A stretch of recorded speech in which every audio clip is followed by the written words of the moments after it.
on right now.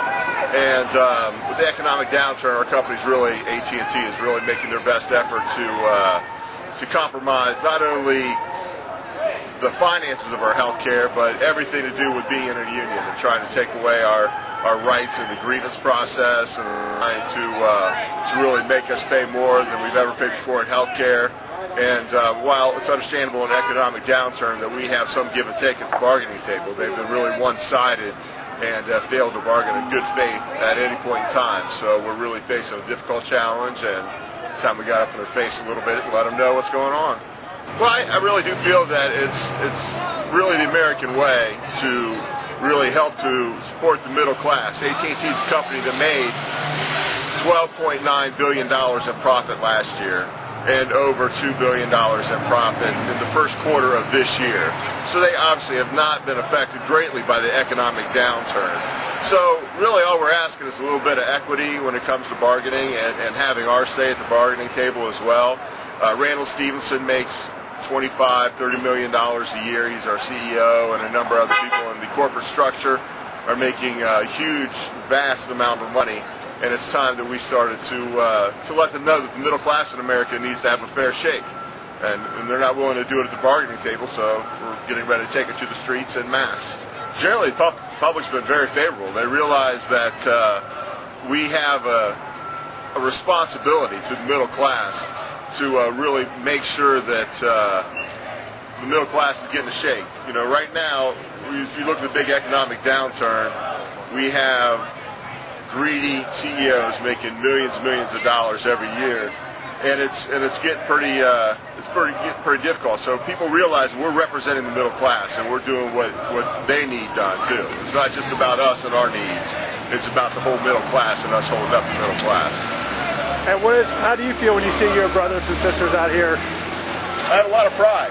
You know, I know a lot of people are very busy, and it takes a lot of time to get out here and do this kind of thing. But it's about time America start taking to the streets and made their voices heard a little bit more. So it makes me very proud to be part of the union that's taking it to the streets. Corporate greed has got to go. Hey, hey, ho, ho. Corporate greed has got to go. Hey, hey, ho, ho. Corporate greed has got to go. Hey, hey, ho, ho. Corporate greed has got to go. Hey, hey, ho, ho. Did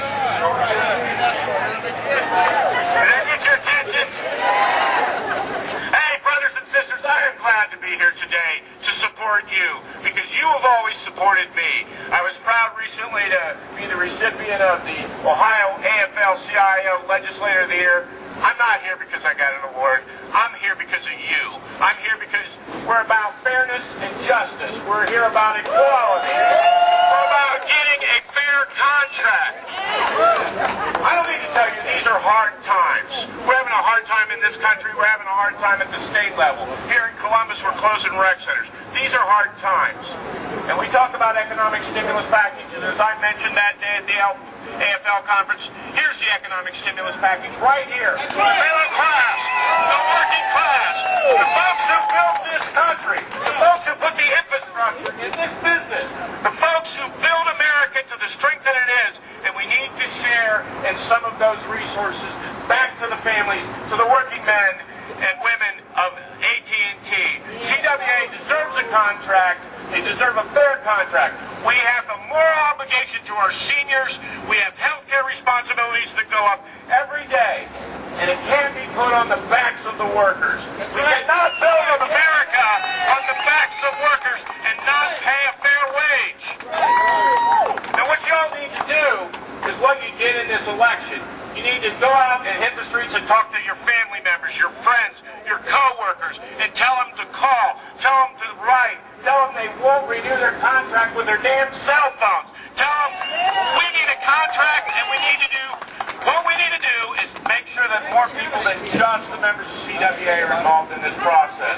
We have to do what we did at election time to elect people who care about working men and women's issues.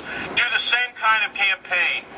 Talk to your friends. Talk to the folks at your church and at the ball games and at your bowling alleys. Tell them to call. Tell them to write. Because when you have a $13 billion company that has just made over $3 billion in this first quarter, they need to share some of that with the folks who made them that money. Hey, Walt. You ain't gonna let Walt talk. Walt Workman, ladies and gentlemen, from the Franklin County AFL-CIO. We will stand with you. We will write, we will call, we will demand that you get a contract. This is the way America was built. If you don't pay people a living wage, they can't buy your product. You can't buy things on a Walmart salary. Whatever we need to do, call your legislators, call your local government officials and say, hey, you know what? We pay taxes. We're part of this community. We buy houses. We pay for things. But we can't do it without a contract. We can't do it without a fair wage. This country was built on that kind of equilibrium. When they make more money, you make more money. Well, it's not working that way these days, is it?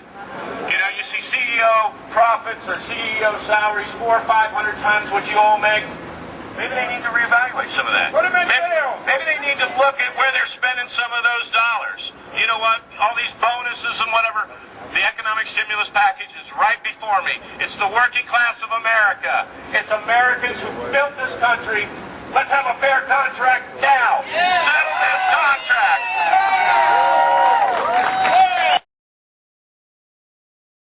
Thank you. Hey, the guy that just got speaking, Dan Stewart, we don't have any better union person down at the State House than what he is. Step down He knows what it's like to negotiate contracts because he came out of SEIU in 1199 a few years back. So he knows what you're going through with right now. Yeah, it's corporate America. They're at their best again here today. I mean, how much is enough for these corporations to make?